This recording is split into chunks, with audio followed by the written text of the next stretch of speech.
नमस्कार, मी शेखर सिंग, महानगरपालिका आयुक्त, पिंपरी चिंचवड महानगरपालिका.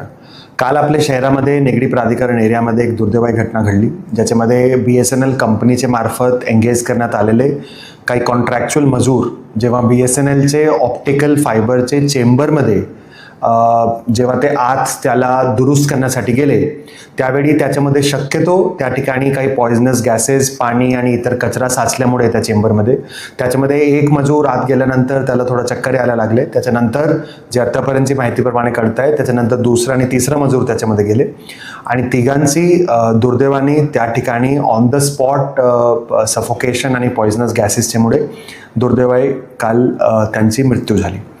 त्याच्यानंतर लगेच त्याला रिस्पॉन्ड करायला आपले फायर डिपार्टमेंटची टीम आणि पोलिसांच्या सोबत त्यांनी जे तिन्ही बॉडीज होते त्यांना काढून त्यांना लोकमान्य हॉस्पिटल प्राधिकरणमध्ये खूप जवळच ती आपली घटना घडली.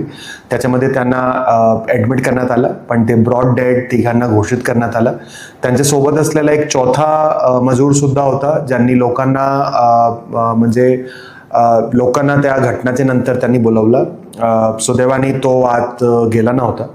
याच्यामध्ये कालपासून काही प्रसार माध्यम जे सोशल मीडिया आहे, काही सोशल मीडिया अकाउंटमधून चुकीची बातमी एक प्रकारे त्याचा ब्रॉडकास्ट होतोय, ज्याच्यामध्ये असं सांगितलं जातं आहे की तो चेंबर आपला महानगरपालिकेचा ड्रेनेजचा चेंबर होता आणि हे जे मजूर होते महानगरपालिकेचे आपले ड्रेनेज चेंबर साफ करणारे मजूर होते.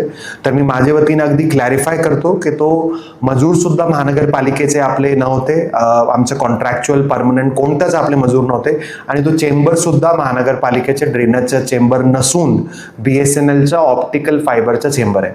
महानगरपालिका विशेषतः आपल्या सुप्रीम कोर्टची गाईडलाईन्स, केंद्र शासन आणि राज्य शासनाची गाईडलाईन्स, त्याच्याप्रमाणे पिंपरी चिंचवड महानगरपालिकामध्ये 100% आमचे ड्रेनेज आणि जे सिवरेज लाईन्स आहे, तर मी ऑटोमॅटिक स्वरूपात आपलं मशीनचे मार्फत त्यांना आपण आज रोजी त्यांना आपण क्लिनलीनेस आणि त्यांची सफाई करतो.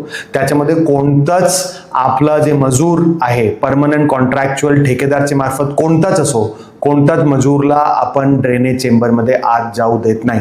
आणि मॅन्युअल स्कॅव्हेंजिंग जे आपला अँटी मॅन्युअल स्कॅव्हेंजिंग जे आपला ॲक्ट आहे त्याच्याप्रमाणे तसं करता पण येत नाही आणि पिंपरी चिंचवड महानगरपालिका खूप प्राऊडली सांगते की आम्ही तसं करत पण नाही.